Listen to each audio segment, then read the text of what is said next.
One organization in Alachua County is bringing the classroom indoors after schools let out for the summer. TV 20's Wiesel tells us what children learned about their environment this morning.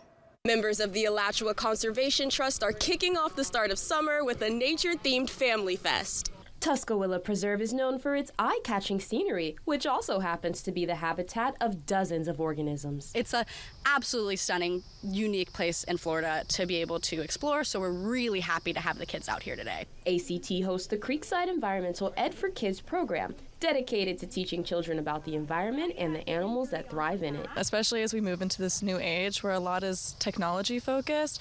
Ellie Whitaker is an intern who works with the Alachua Conservation Trust. We're not getting outside as much, so being able to get these kids outside and having fun out here, getting comfortable in the environment is just a great way to make sure that we're still facilitating these connections to the outdoors. As families walked the trail, they stopped and stared at the bird watching station. Pet furry tarantula friends at the spider station, learned about underwater insects at the aquatic station, and met live animals such as three-legged tortoises. More than anything, realize that nature is not a scary place. We can all have fun while we're out here, and fun can look in different ways. So whether it's going out bird watching and we're quiet as can be, or having the fun of chaos of trivia and squirt guns, there's a little bit of fun out here for everyone.